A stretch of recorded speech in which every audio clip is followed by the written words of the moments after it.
नमस्कार, मेरा नाम है सुमित सिंह मेहता। हाजिर हूं आपके सामने क्लास 12 फिजिक्स से रिलेटेड एक और नया लेक्चर लेके।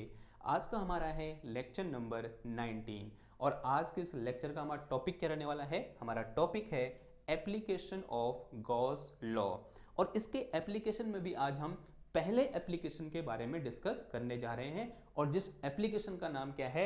Electric field due to infinitely long straight wire which is uniformly charge. या इसको ऐसे पढ़ सकते हैं, electric field due to infinitely long straight uniformly charged wire. यानी हमें क्या करना है? गॉस लॉ का यूज करते हुए एक infinitely long straight uniformly charge wire के कारण किसी भी एक पॉइंट पर इलेक्ट्रिक फील्ड फाइंड करना है। तो ये मेरा लंबा चौड़ा आज हमारा टॉपिक का नाम है। थोड़ा सा इस लंबे चौड़े नाम को अलग अलग भाग में तोड़ते हैं।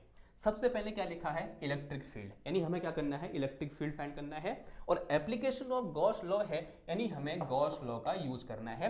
इतनी बात यहां से समझ में हमको आती है। फिर आगे बढ़ो, क्या बोल रखा है? Due to infinitely long straight, यानी मेरे पास क्या है? एक स्ट्रेट वायर है। ये मेरे पास मान लिया एक स्ट्रेट वायर है। क्या ये इनफाइनाइटली लॉन्ग है? क्या इसकी लेंथ इनफाइनाइट है? इनफाइनाइट का मतलब क्या हुआ? यानी जिस लेंथ के बारे में मुझे पता नहीं है कि कितना लंबा है, तभी तो वो इनफाइनाइट हुआ। क्या इसकी लेंथ फाइनाइट है या इनफाइनाइट है? साफ साफ दिख रहा है। मैं कह सकता हूं कि अगर ये वायर है तो इस वायर की लेंथ इतनी है, यानी ये कैसा वायर है? एक फाइनाइट लेंथ का वायर है। जब मैं ये बोल रहा हूं कि इनफाइनाइट लेंथ का वायर है, इसका मतलब क्या हुआ? कि मुझे पता नहीं है कि इसका ये एंड कहां खत्म हो रहा है और इस वायर का ये एंड कहां खत्म हो रहा है। अगर ये खत्म नहीं हो रहे हैं तो मैं यहां पर इतना लंबा वायर तो ड्रॉ नहीं कर सकता। तो उसे ड्रॉ करने के लिए मैं क्या कर दूंगा? इस वायर को, यानी इस एंड को ऐसे डैश करके आगे बढ़ा दूंगा। सिमिलरली इस एंड को भी ऐसे डैश करके आगे बढ़ा दूंगा। ये डैश क्या दिखा रहा है? कि ये एंड कहां खत्म हो रहा है मुझे नहीं पता। सिमिलरली ये डैश क्या दिखा रहा है? कि ये एंड कहां खत्म हो रहा है मुझे नहीं पता। तो इसका मतलब ये वायर कैसा हुआ? एक इनफाइनाइटली लॉन्ग वायर हुआ। दूसरी खासियत क्या है इस वायर की? ये यूनिफॉर्मली चार्ज्ड है, यानी ये समझ में आ रहा है कि भाई चार्ज है। यानी इसमें पहले चार्ज डाल दो। माना इसमें मैंने इस तरह से पॉजिटिव चार्ज डाल दिया, वो पॉजिटिव और नेगेटिव कुछ भी हो सकता था। मैंने क्या बोल दिया? इसमें कैसा चार्ज है? पॉजिटिव चार्ज है। लेकिन ये पॉजिटिव चार्ज ऐसा वैसा नहीं है। कैसा है? यूनिफॉर्म है। यूनिफॉर्म का मतलब क्या हुआ? अब यहां पर एक वर्ड आया, क्या? यूनिफॉर्म। यूनिफॉर्म का मतलब क्या समझते हैं आप? एक जैसा। यानी इस पूरे वायर में जो चार्ज है वो यूनिफॉर्मली डिस्ट्रीब्यूटेड है। और चार्ज के डिस्ट्रीब्यूशन में कल हमने एक चीज पढ़ी थी, एक क्वांटिटी हमने पढ़ी थी, that is charge per unit length, जिसे मैंने क्या बोला था? लाइन चार्ज डेंसिटी बोला था। यानी अगर इसमें जो चार्ज डिस्ट्रीब्यूशन है वो यूनिफॉर्म है तो इसका मतलब इस वायर के पर यूनिट लेंथ में जो चार्ज डिस्ट्रीब्यूशन है वो यूनिफॉर्म है या फिर कांस्टेंट है। यानी इसकी जो लाइन चार्ज डेंसिटी लैम्डा है वो कैसा है? कांस्टेंट है। ठीक है। अगर मैं ये बोल रहा हूं कि इस वायर को मैंने क्यू चार्ज दे रखा है, या बोलते हैं इसकी जो लाइन चार्ज डेंसिटी कितनी है? लैम्डा है, तो लैम्डा की वैल्यू क्या है? कांस्टेंट है। यानी ये चेंज नहीं हो रही है, तभी मैंने क्या बोला? इसको यूनिफॉर्मली चार्ज्ड वायर बोला। और कैसा कितना लंबा है? इनफाइनाइटली लॉन्ग है। और अब मुझे क्या करना है? इसके कारण इलेक्ट्रिक फील्ड निकालना है। माना किस पॉइंट पर? इस पॉइंट P पर, जो यहां से R डिस्टेंस पर है। यही हमारा क्या रहेगा? इसका एम रह गया। अगर एम समझ में आ गया तो थोड़ा सा क्या करते हैं? प्रोसीजर को आगे बढ़ाते हैं। सबसे पहले हमें क्या करना होता है? हमें यह निकालना पड़ेगा कि भाई इस पॉइंट P पर इलेक्ट्रिक फील्ड की डायरेक्शन कहां की ओर होगी। ओके, तो सबसे पहले क्या निकालेंगे? एट फर्स्ट, तो ये हिंट डालना और उसके नीचे लिखो at first we find direction of electric field. Okay, क्योंकि ये हमें जरूरत पड़ेगी, direction of electric field due to this infinitely long charged wire या फिर यूनिफॉर्मली चार्ज्ड वायर। ओके, अब मेरे पास ये वायर है, मैं यहां पर इस तरह से वायर बना रहा हूं सबसे पहले तो। और कैसा वायर है? इनफाइनाइटली लॉन्ग वायर है। ये अज्यूम कर लिया मैंने।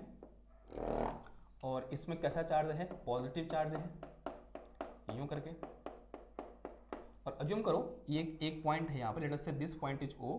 यहाँ से R डिस्टेंस पर किसी पॉइंट P पर, ये पॉइंट P है यहाँ पर, इस पॉइंट P पर मुझे इलेक्ट्रिक फील्ड की डायरेक्शन क्या होगी पहले ये फाइंड करना है। मैग्नीट्यूड तो फिर बाद में फाइंड करेंगे गॉस लॉ का यूज करके, लेकिन पहले बात किसकी करेंगे हम, डायरेक्शन की, क्योंकि वो क्या है बहुत इंपॉर्टेंट है। देखो कैसे निकालेंगे समझेंगे जरा। अगर मैं क्या करूं, कल हमने पढ़ा था एक चीज लाइन एलिमेंट के बारे में। अगर मैं यहाँ छोटा सा लाइन एलिमेंट एज्यूम करूं इस पॉइंट O पर, ओके, तो इस पॉइंट O पर मैंने एक छोटा सा लाइन एलिमेंट एज्यूम किया, तो इस लाइन एलिमेंट के कारण यहां पर इलेक्ट्रिक फील्ड की डायरेक्शन कहां की ओर होगी बताओ। हमने कल पढ़ा था कि we can treat line element as a point charge, तो ये पॉइंट चार्ज अगर ट्रीट होगा और तो इसके कारण यहां पर इलेक्ट्रिक फील्ड कहां की ओर होगा, इस आर की डायरेक्शन में बाहर की ओर, यानी electric field due to this line element will be in this direction से this electric field is, let us say, इसको मैंने क्या बोल दिया, E1 बोल दिया, इसका नाम मैंने क्या बोल दिया, E1, जो कि ऐसे बाहर की ओर है। ये बात समझ में आती है हमको नाउ। लेकिन वायर तो इतना ही नहीं है, वायर यहाँ को भी इन्फिनिटी तक है, यहाँ को भी इन्फिनिटी तक है। अब मैं क्या कर रहा हूँ, इस O से यहाँ पर एक पॉइंट जूम कर रहा हूँ, लेट अस से this point is M, okay, और इतनी ही डिस्टेंस पर O से नीचे की ओर यहाँ पर एक पॉइंट अज्यूम कर रहा हूँ, लेट अस से दिस पॉइंट इज N। तो यहाँ पर मेरे पास जो OM है वो किसके बराबर है, ON के बराबर है, ओके। सिमिलरली जैसे मैंने यहाँ पर एक लाइन एलिमेंट अज्यूम किया, उस तरीके से मैं यहाँ पर एक लाइन एलिमेंट अज्यूम कर रहा हूँ और यहाँ पर भी एक लाइन एलिमेंट इस तरह से अज्यूम कर, जैसे यहाँ पर करता है सेम, जैसे यहाँ पर किया वैसे यहाँ पर भी लाइन एलिमेंट अज्यूम कर लिया और यहाँ पर भी एक लाइन एलिमेंट अज्यूम कर लिया। अब मैं क्या कर रहा हूँ, इस लाइन एलिमेंट को इस P पॉइंट से ऐसे मिला रहा हूँ, मिला दूँ। अब मैं अगर आपसे बोलूं कि ये लाइन एलिमेंट जो M पॉइंट पर है, इसके कारण इस P पॉइंट पर इलेक्ट्रिक फील्ड कहां की ओर होगा, तो आपका आंसर होगा कि इस OMP लाइन के अलोंग होगा, यानी इन दिस डायरेक्शन। तो दिस इलेक्ट्रिक फील्ड इज कितना बताओ, लेट अस से this electric field is E2। मान लिया इलेक्ट्रिक फील्ड कितना है, E2 है। दूसरा, अगर मैं किसी का इलेक्ट्रिक फील्ड निकालना चाहूं इस लाइन एलिमेंट के कारण जो कि N पॉइंट पर है, तो ये कहां की ओर होगा बताओ। देखो ये जो डिस्टेंस है NP, this will be equal to MP। एक चीज हमको पता होनी चाहिए यहाँ पर कि जो MP होगा वो NP के बराबर होगा, और इलेक्ट्रिक फील्ड इसी डिस्टेंस पर डिपेंड करता है उसका मैग्नीट्यूड। तो इसका मतलब जो इसके कारण यहाँ पर इलेक्ट्रिक फील्ड है वो इसके कारण इलेक्ट्रिक फील्ड के यहाँ पर बराबर होगा, लेकिन डायरेक्शन क्या हो जाएगी, चेंज हो जाएगी। तो electric field due to this line element at this point P will be in this direction, कहाँ की ओर होगा, इधर की ओर होगा। लेट अस से this electric field is E2। इसकी वैल्यू क्या होगी, E2 होगी, ऑब्वियस सी बात है वेक्टर क्वांटिटी होगी, तो आप चाहो तो ऐसे वेक्टर लगा सकते हो, ओके। नाउ अब देखो थोड़ा सा दुविधा आपको यहाँ पर लग रही होगी, जब मैंने लाइन एलिमेंट यहाँ लिया इलेक्ट्रिक फील्ड इधर की ओर आ गया, जब मैंने लाइन एलिमेंट यहाँ लिया तो इलेक्ट्रिक फील्ड यहाँ की ओर आ गया, जब मैंने लाइन एलिमेंट यहाँ लिया तो इलेक्ट्रिक फील्ड यहाँ की ओर आ गया। यानी इस O पॉइंट से जो ऊपर का चार्ज है उसके कारण इलेक्ट्रिक फील्ड कहाँ की ओर है, इधर की ओर, और O पॉइंट से नीचे की ओर चार्ज है यहाँ की ओर, उसके कारण इलेक्ट्रिक फील्ड कहाँ की ओर है, इधर की ओर, और जो O पॉइंट पर चार्ज है उसके कारण इलेक्ट्रिक फील्ड कहाँ की ओर है, इधर की ओर। तो अब मैं कैसे डिसीजन लूं कि इलेक्ट्रिक फील्ड है भाई किस डायरेक्शन में। क्या ऐसा पॉसिबल है कि एक ही पॉइंट पे इलेक्ट्रिक फील्ड 3 डायरेक्शन में आ रहा है, ऐसा नहीं है ना, तो किसी एक डायरेक्शन में होगा। अब वो डायरेक्शन कौन सी होगी, वो करने के लिए मुझे क्या करना पड़ेगा, यहाँ पर वेक्टर का यूज करना पड़ेगा। Now since electric field is vector quantity, late us से दिस एंगल इज थीटा, तो ऑब्वियस सी बात है ये एंगल भी क्या होगा मेरा, थीटा होगा, because this distance equal to this distance, ठीक है। नाउ अब इस E2 को मैं क्या कर सकता हूँ, ऐसे तोड़ सकता हूँ, तो component of E2 in this direction will be कितना हो जाएगा बताओ, E2 cos थीटा, इस वाले E2 की बात करें, ठीक है, ऊपर वाले, और ऐसे क्या हो जाएगा बताओ, this will B E2 sin theta. Similarly जैसे मैंने इसको ब्रेक किया, इसको ब्रेक कर सकता हूं, तो इस E2 का एक कंपोनेंट कैसे आ जाएगा, ऐसे आ जाएगा, and this will be equal to E2 cos theta, और इसका एक परपेंडिकुलर कंपोनेंट आएगा कैसे, in this direction, and this will be equal to E2 sin theta, this will be equal to E2 sin theta. अब देखो this E2 sin theta will be equal to this E2 sin theta, and both have opposite direction, ये ऊपर की ओर है नीचे की ओर है, ये दोनों क्या कर देंगे, इसको कैंसिल कर देंगे। तो दिस इलेक्ट्रिक फील्ड या component of electric field will be cancel by this component of electric field. इतनी बात समझ में आ गई, यानी there is no electric field in this direction, तो सारा का सारा इलेक्ट्रिक फील्ड कैसे चला गया, इन दिस डायरेक्शन, यानी E2 cos theta plus E2 cos theta plus E1 सब कहाँ है, एक ही डायरेक्शन में है, और डायरेक्शन कौन सी है, ये वाली है। यानी यहां पर इस पॉइंट P पर इस इनफाइनाइटली लॉन्ग चार्ज वायर के कारण जो इलेक्ट्रिक फील्ड होगा वो किस डायरेक्शन में होगा, इस डायरेक्शन में होगा। या मैं ऐसा ही बोल सकता हूं, अगर यहां से यहां तक ये वेक्टर आर वेक्टर है, तो जो इलेक्ट्रिक फील्ड है एट पॉइंट पी वो किस डायरेक्शन में है, आर वेक्टर की डायरेक्शन में है। या मैं इसको ऐसे बोल सकता हूं कि जो ई पी है वो आर कैप वेक्टर की डायरेक्शन में है, और जो आर कैप है वो क्या है मेरे पास, R cap equal to R vector divided by magnitude of R. We can say this R cap is unit vector in the direction of R vector. ये बात समझ में आ रही है आपको। नाउ इसको कहने का एक और तरीका हो सकता है। देखो मैं क्या कर रहा हूं, इस P पॉइंट को लेते हुए इस P पॉइंट से एक R रेडियस का सर्कल खींच रहा हूं। खींच दूं, देखो इस P पॉइंट से एक R रेडियस का सर्कल खींच रहा हूं। ये बात आपको समझ में आ रही है। मैंने क्या किया, यहां पर एक सर्कल खींच दिया इस तरह से, इस P पॉइंट से होता हुआ, और ऑब्वियस सी बात है इस सर्कल की रेडियस कितनी हो जाएगी, R हो जाएगी। ये बात समझ में आ रही है आपको, ठीक है। ये डिस्टेंस यहां से यहां तक कितनी होगी, ऐसे करके ये R होगी।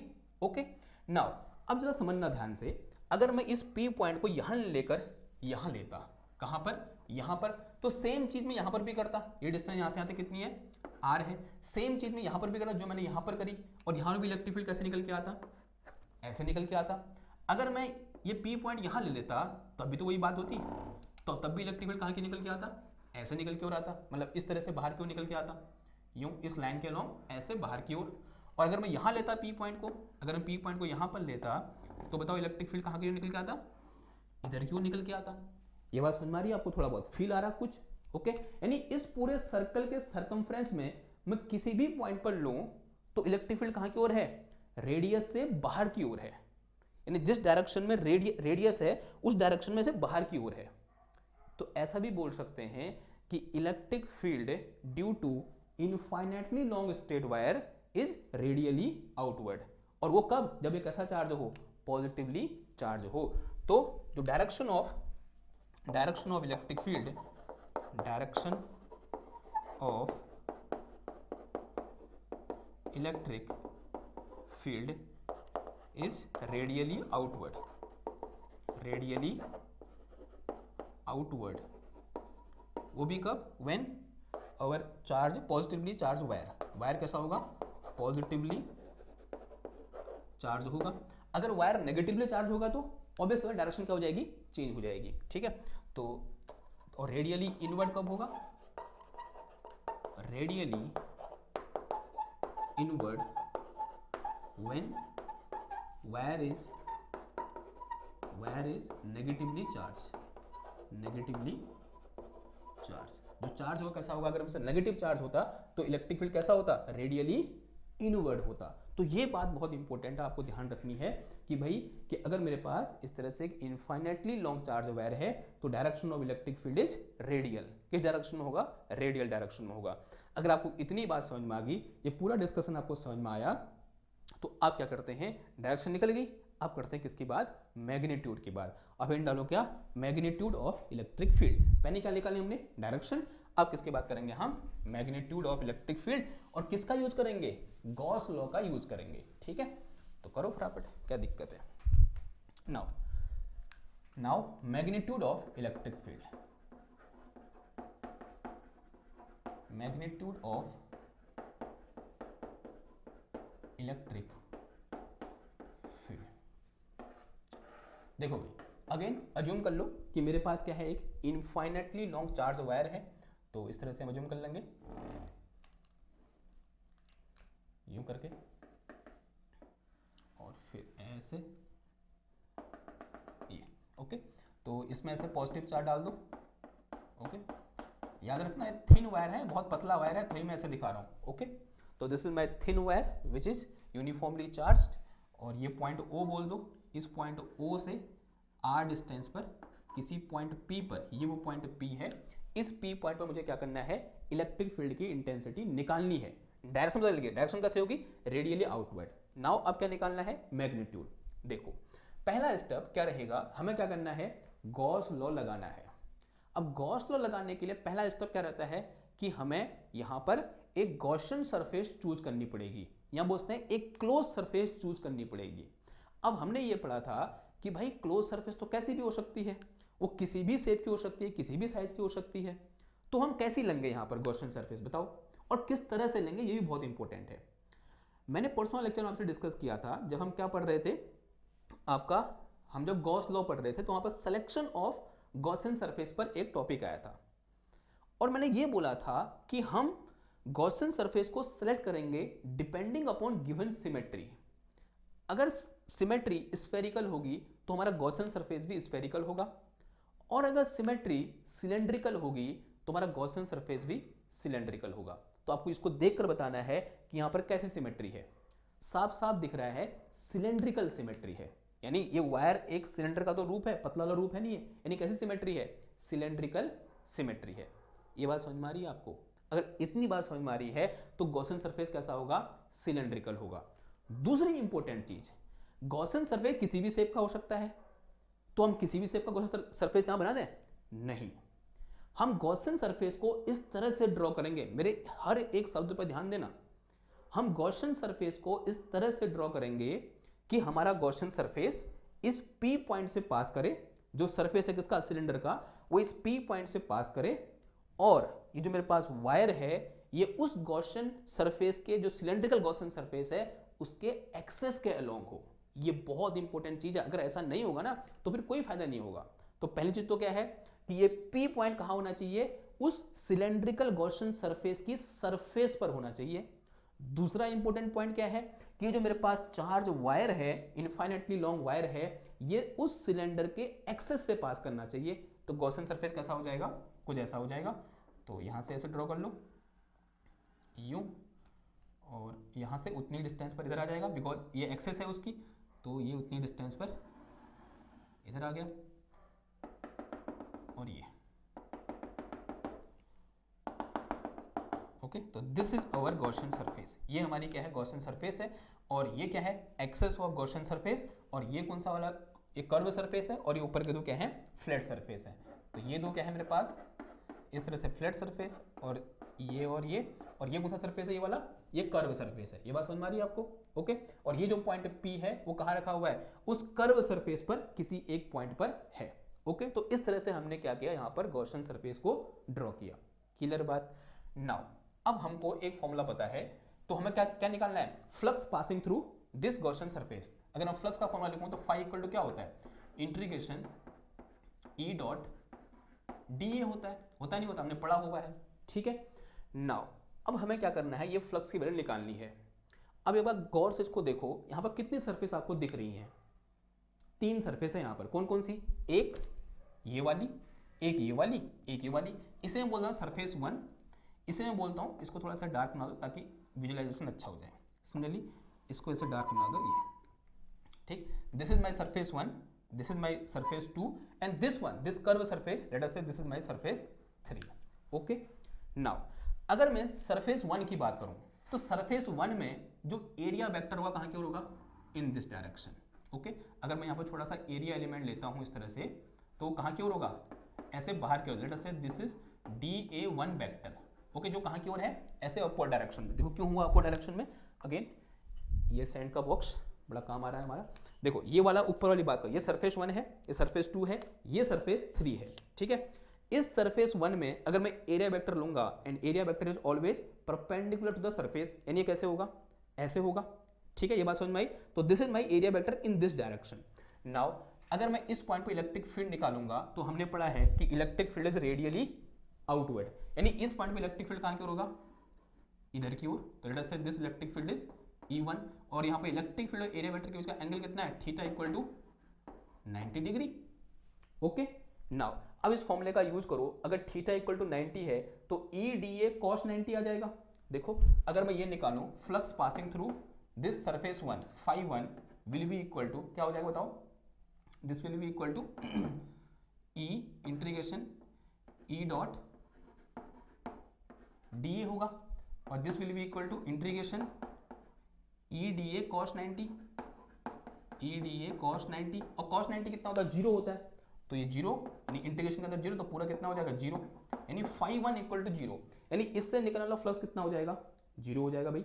सिमिलरली यहाँ आओ, इस सरफेस 2 में आओ, यहाँ पर अगेन क्या करो, इस तरह से एक यूं करके एक छोटा सा एरिया एलिमेंट चूज कर लो, किस सरफेस में, इस सरफेस में, तो इसका एरिया वेक्टर कैसे होगा, ऐसे नीचे की ओर, ठीक है। तो area vector will be like this, late us से दिस इज dA2 वेक्टर बोल दो इसको। अब यहाँ पर इलेक्ट्रिक फील्ड कैसे होगा, रेडियली आउटवर्ड, यानी कहाँ की ओर, इस डायरेक्शन में, देखो कहाँ की ओर होगा, ऐसे रेडियली आउटवर्ड, लेट अस से this electric field is E2 vector. Again यहाँ पर एंगल कितना है भाई, 90 डिग्री का एंगल है। अगर एंगल 90 डिग्री है तो again flux passing through this surface 2 is also equal to 0। Okay, तो सेम कैलकुलेशन होगी और flux passing through this surface 2 equal to कितना आ जाएगा, 0 आ जाएगा। क्लियर बात। तो इसका मतलब इस वायर के कारण जो भी यहाँ पर फ्लक्स पास करेगा वो सिर्फ किस सरफेस से करेगा, इस कर्व सरफेस से। अब वो भी करेगा या नहीं करेगा कब पता चलेगा, जब यहाँ पर इस एंगल के बारे में हम क्या लेंगे, जानकारी लेंगे। ठीक है, जरा समझो। अब किसकी बात कर रहा हूं मैं, इस कर्व सरफेस, इनका तो बंटाबाड़ हो गया, ये गया ये गया, क्योंकि फ्लक्स इतना हो गया, इनसे 0 हो गया। अब बारी किसकी है, इस थर्ड सरफेस की। तो इस थर्ड सरफेस को जरा गौर से देखो। मैं जैसे ही मैंने यहाँ पर एरिया एलिमेंट लिया, यहाँ एरिया एलिमेंट लिया, मैं यहाँ भी क्या कर रहा हूँ, छोटा सा इस तरह से एरिया एलिमेंट चूज कर रहा हूँ, कर लिया चूज। ठीक है, लेट अस से this area element is DA3 बोल दो। ठीक है, अब बताओ फिर एरिया एलिमेंट कैसे होगा, यहाँ पर ऐसे होगा, यहाँ ऐसे, because perpendicular to the surface, यहाँ ऐसे, यहाँ ऐसे, यहाँ ऐसे, यहाँ ऐसे। अब ये पॉइंट यहाँ पर है, ये पॉइंट यहाँ पर है, तो एरिया वेक्टर कैसे होगा, ऐसे होगा नहीं होगा। तो eight this point this area vector will be in this direction, late us से दिस इज DA3 वेक्टर। तो DA3 वेक्टर है वो कहाँ की ओर है, ऐसे आउटवर्ड डायरेक्शन में है। ये समझ में आई। नाउ इस पॉइंट पर इलेक्ट्रिक फील्ड कहाँ की ओर होगा बताओ, eight this point electric field is also in this direction because this. ठीक है, उतना बड़ा कैलकुलेशन, मतलब इतना बड़ा डिस्कशन क्यों किया हमने, तभी तो किया। तो यहाँ पे इलेक्ट्रिक फील्ड कैसे होगा, ऐसे होगा, लेट अस से दिस इलेक्ट्रिक फील्ड इज, इसको E बोल दो, मैं खाली E3 बोल रहा हूँ, अच्छा नहीं लग रहा है, E बोल दिया मैंने। क्लियर। तो E is the electric field at this point and which is in this direction, out radially outward. अब देखो फिर यहाँ पर इस एरिया वेक्टर और इस E के बीच कितना एंगल है बताओ, this angle is 0, theta equal to कितना है यहाँ पर, 0 है। It mean flux passing through this curve surface, this surface 3, यहाँ पर लिख के चलना। Now from since we can write flux passing through this curve surface will be equal to phi 3 and this is equal to from this formula integration E dot कितना आ जाएगा, ये DA3 आ जाएगा। तो यहाँ से मेरे पास कितना निकल के आया, phi 3 will be equal to integration, देखो दोनों के एंगल कितना है, 0 है, तो this is E DA3 cos 0 आ गया। ठीक है, यहाँ पर मैंने A डॉट बी का फॉर्मूला लगा दिया। A dot B equal to क्या होता है, A into B into cos theta होता है। ठीक है, और थीटा इक्वल टू कितना है भाई, साफ साफ दिख रहा है, 0 है। तो यहाँ से मेरे पास phi 3 will be equal to क्या आ गया, इंटीग्रेशन E DA3 आ गया। ओके, अब देखो, अब मुझे इलेक्ट्रिक फील्ड निकालना है। ये इलेक्ट्रिक फील्ड मैं तभी निकाल सकता हूं, ध्यान समझना बात को, इस इलेक्ट्रिक फील्ड का कैलकुलेशन मैं तभी कर सकता हूं जब ये इंटीग्रेशन से बाहर आ जाए। और कोई चीज इंटीग्रेशन से कब बाहर आती है, जब वो कांस्टेंट होती है। और ये जो इलेक्ट्रिक फील्ड E है वो कहां पर है, इस गॉसियन सरफेस की जो कर्व सरफेस है उस पर है। अब जरा गौर से समझना बात को। ठीक है, यानी अगर मैं यहां पर इस तरह से सर्कल खींचूं, इस P पॉइंट से होता हुआ, और ये सर्कल कहां पर है, अगर आप इसको विजुलाइज कर पा रहे हो, ये सर्कल इसकी पूरे सरफेस पर है, ऐसे खींच रखा है मैंने। क्लियर बात। नाउ मेरा क्वेश्चन ये है कि अगर मैं यहाँ पे इलेक्ट्रिक फील्ड निकालूं, यहाँ निकालूं, यहाँ निकालूं, यहाँ निकालूं, यहाँ निकालूं, यहाँ निकालूं, यहाँ निकालूं, यहाँ निकालूं, यहाँ along this surface, along this circle and on the surface of this curve part of this cylindrical Gaussian surface, her point पर इलेक्ट्रिक फील्ड का मैग्नीट्यूड क्या होगा, सेम होगा। ये बहुत इंपॉर्टेंट चीज है, क्योंकि ये डिस्टेंस क्या है, सेम है। यही रीजन था मैंने इस वायर को इसके एक्सेस से पास कराया। हर चीज के पीछे कारण है, ऐसे पास नहीं करा दिया। ओके, अब यहां पर गॉसियन सरफेस, ये कर्व वाली ऐसे क्यों ली, बिकॉज थीटा इक्वल टू 0 हो गया। ऐसा करने से फायदा होगा हमको, देखना है अभी। अब दूसरी चीज ये है कि ऐसा करने से क्या हुआ, इस वायर को इसके एक्सेस से पास कराने से क्या हुआ, इसके चारों ओर जो गॉसियन सरफेस है उस सरफेस पर हर पॉइंट पर इलेक्ट्रिक फील्ड का मैग्नीट्यूड क्या हो गया, सेम हो गया। ठीक है, क्यों, बिकॉज इलेक्ट्रिक फील्ड ऐसा तो होता है, electric field is inversely proportional to r square, ऐसे कोई वेरी करता है ना पॉइंट जाते कारण। अगर हम इसके अकॉर्डिंग देखें, अगर आर सेम है, अगर r चेंज नहीं हो रही है तो इलेक्ट्रिक फील्ड भी चेंज नहीं होगा, यानी इस पूरी सरफेस पर हर पॉइंट पे इलेक्ट्रिक फील्ड क्या है, सेम है अलोंग दिस सर्कल। क्लियर बात, okay. It mean we can treat this E as a constant, और E अगर कांस्टेंट है it will come out from integration, तो ये क्या हो जाएगा, इस इंटीग्रेशन से बाहर आ जाएगा। तो यहाँ से मेरे पास phi 3 इक्वल टू कितना आ गया, E इंटीग्रेशन dA3 आ जाएगा। ठीक है, अब मुझे ये बताओ फिर ये dA3 की वैल्यू कितनी होगी, इंटीग्रेशन dA3, यानी इसमें मैंने ये एरिया एलिमेंट लिया, ऐसे यहाँ पर बहुत सारे एरिया एलिमेंट होंगे, उन सबको हमें क्या कर देना है, इंटीग्रेशन का मतलब उन सबको ऐड कर देना है। इस सरफेस पर जितने भी एरिया एलिमेंट है अगर मैं उन सबको ऐड करूंगा तो किसका सरफेस एरिया निकलेगा, इस सिलेंडर का ये कर्व सरफेस एरिया निकलेगा, और इसकी वैल्यू कितनी होती है, 2πrl के बराबर होती है। और 2πrl का मतलब अगर ये हाइट कितनी हो यहाँ से यहाँ तक, l हो, if l is the height of this Gaussian surface, then this phi 3 will be equal to E into इसकी वैल्यू कितनी हो जाएगी, this integration dA3 will be equal to 2πrl। ठीक, okay. Now say it is some equation number 1, इसे क्या बोल दो, equation number 1 बोल दो। अब हम लगाएंगे क्या, Gauss law. Now using Gauss law, मैं डायग्राम तो नहीं मिटा रहा लेकिन यहाँ पर लिख रहा हूँ, देखो भाई, यूजिंग गॉस लॉ, यूजिंग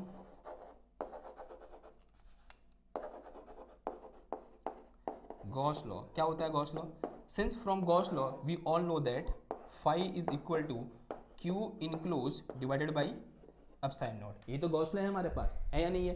अब जरा देखना ध्यान से, देखो यहाँ से निकलने वाला फाई 0 हो गया, यहाँ से निकलने वाला फाई 0 हो गया, बचा कौन सा वाला फाई, ये वाला जो कि इस कर्व सरफेस से निकल रहा है, and this phi we named it as a phi 3। तो फाई 3 इक्वल टू कितना हो जाएगा, Q enclosed divided by epsilon not, यानी अगर मुझे क्या पता चल जाए, Q इनक्लोज निकल जाए तो फाई 3 निकल जाएगा। तो Q इनक्लोज निकालने के लिए ये लेंथ कितनी है बताओ, यहाँ से यहाँ तक L है, इसकी मैंने चार्ज डेंसिटी कितनी बोल रखी है, लैम्डा, अभी उसने थोड़ी देर शुरुआत में बोली थी ना कि इसकी जो लीनियर चार्ज डेंसिटी है वो कितनी है, लैम्डा है। तो इसका मतलब क्या हो जाएगा, लैम्डा इज इक्वल टू कितना आ जाएगा, Q enclosed divided by epsilon naught, oh sorry, Q enclosed divided by charge per unit length, Q enclosed divided by L आ जाएगा। तो यहाँ से मेरे पास Q enclosed is equal to कितना आ जाएगा, लैम्डा इंटू L। ये बात समझ में आ रही है आपको, मैंने लेक्चर के फर्स्ट में बोला था जो वायर मैंने लिया है उसकी लीनियर चार्ज डेंसिटी या फिर लाइन चार्ज डेंसिटी कितनी है, लैम्डा, और लाइन चार्ज डेंसिटी क्या होती है, चार्ज पर यूनिट लेंथ। अगर इतनी लेंथ में, L लेंथ में Q चार्ज इनक्लोज कर रखा है इसने, किसने, इस गॉसियन सरफेस ने, यानी L लेंथ का चार्ज कितना है, Q इनक्लोज के बराबर है। तो यहाँ से मेरे पास लैम्डा इक्वल टू कितना आ जाएगा, चार्ज पर यूनिट लेंथ, तो यहाँ से Q इनक्लोज कितना आ गया, लैम्डा इंटू L। तो इसको उठा कर पुट कर दो, फाई 3 इक्वल टू कितना आ जाएगा, ये lambda L divided by epsilon naught, say it is some equation number कितना बोल दूंगा, 2 बोल दूंगा। Now equating equation 1 and equation 2, you can see that both have same left hand side, तो राइट हैंड साइड भी क्या होगा हमारा, सेम हो जाएगा। अगर राइट हैंड साइड सेम हो जाएगा तो यहाँ से कितना आ जाएगा, E into 2πrl is equal to कितना आ गया, lambda L upon epsilon naught. ठीक है, इसके नीचे लिख देना आप, from equation 1 and 2 both have same left hand side, तो right hand side is also equal.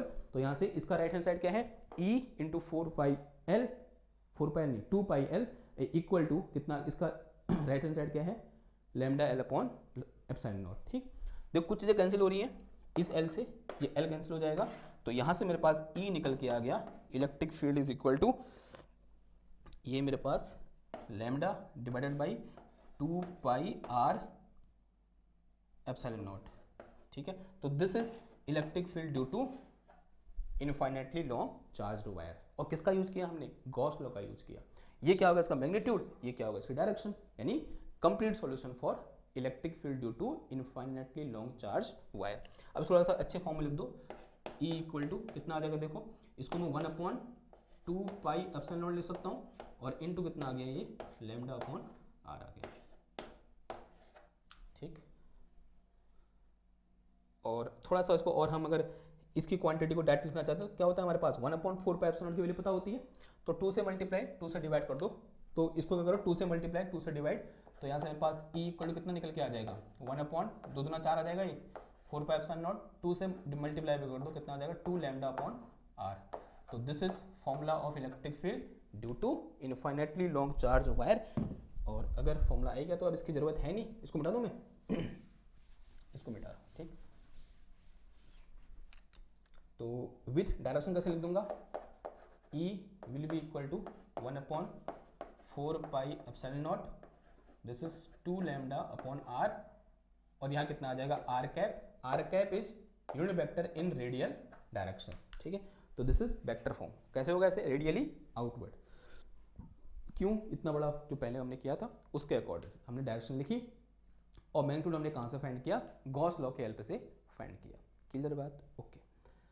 अगर इतनी बात क्लियर हुई, अब आपके दिमाग में एक क्वेश्चन यहाँ पर आना ही चाहिए, और वो क्वेश्चन ये है कि क्यों हमने यहाँ पर इनफाइनाइटली लॉन्ग चार्ज्ड वायर लिया।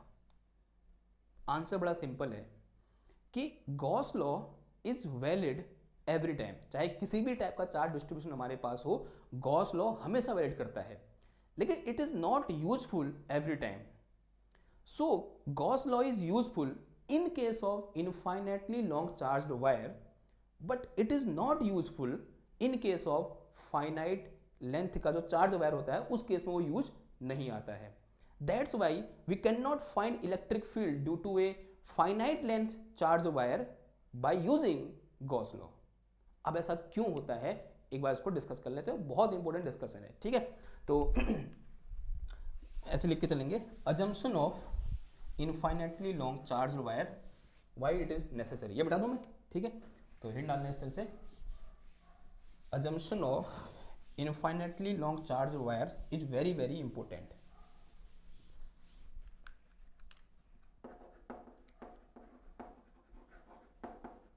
assumption of infinitely long wire is very very important. भाई क्यों है ये वेरी वेरी इंपॉर्टेंट, अजम्पशन है, देखो इनफाइनाइटली लॉन्ग चार्ज वायर, ऐसा कोई वायर नहीं होता तो इनफाइनाइटली लॉन्ग हो जाए, ठीक है। हर वायर की लेंथ क्या होती है, फाइनाइट होती है, लेकिन ये अजम्पशन करना क्यों जरूरी है जरा समझेंगे, ओके। मान लिया मेरा वायर किस लेंथ का है, फाइनाइट लेंथ का है, हमें उसका इलेक्ट्रिक फील्ड निकालना है। इलेक्ट्रिक फील्ड निकालने के लिए फॉर्मूला क्या होता है हमारे पास, phi is equal to integration E dot D A, ये इंटीग्रेशन होता है, ओके। नाउ मैंने ये बोला था जब हम ये डेरिवेशन कर रहे थे, अगर मुझे इलेक्ट्रिक फील्ड निकालना है, ध्यान से समझना बात को, अगर मुझे इलेक्ट्रिक फील्ड निकालना है तो इस ई ने इस इंटीग्रेशन से बाहर आना चाहिए। ये बात समझ में आई आपको। अब ये इंटीग्रेशन से बाहर तभी आ पाएगा जब ये ई कांस्टेंट होगा। पहली बात तो ये है कि जब ये ई कांस्टेंट होगा तभी तो ये इलेक्ट्रिक फील्ड से बाहर आएगा। दूसरी चीज, जब मैं इस डॉट प्रोडक्ट को सॉल्व करूंगा, यहां पर क्या आना चाहिए, ई डी ए आना चाहिए भाई। अगर इसके अलावा कुछ और आ जाएगा ना तब भी चल जाएगा, लेकिन कुछ ना कुछ वहां पर थीटा की वैल्यू होनी चाहिए, ओके। ये बात समझ में आई आपको, यानी थीटा की कुछ ना कुछ फाइन, इसको जीरो नहीं होना चाहिए पहली बात तो, ठीक है। जीरो का तो कहां से फाइन निकलेगा, तो यहां पर इस थीटा की वैल्यू बहुत बहुत इंपॉर्टेंट है। और सबसे ज्यादा फायदा कब होता है, जब थीटा कितना हो मेरे पास, जीरो हो। मैं क्या लिख दूंगा उसको, डी ए लिख दूंगा, ओके। तो यहां से फाई इक्वल टू कितना आ जाएगा, ई कांस्टेंट होगा तो बाहर आ जाएगा इंटीग्रेशन डी ए, फिर यहाँ पे मैं गॉस लगाऊंगा, फाई निकाल दूंगा, ई निकल के आ जाएगा। ये मेरा अभी तक प्रोसेस है। ये प्रोसेस जब मैं इनफाइनाइटली लॉन्ग चार्ज वायर ले रहा हूं तो हो रही है, अभी हमने देखा वो। लेकिन जब मैं फाइनाइट वायर लेता हूं तो क्या दिक्कत है जरा समझेंगे। देखो मान लिया ये मेरे पास एक फाइनाइट लेंथ का वायर है,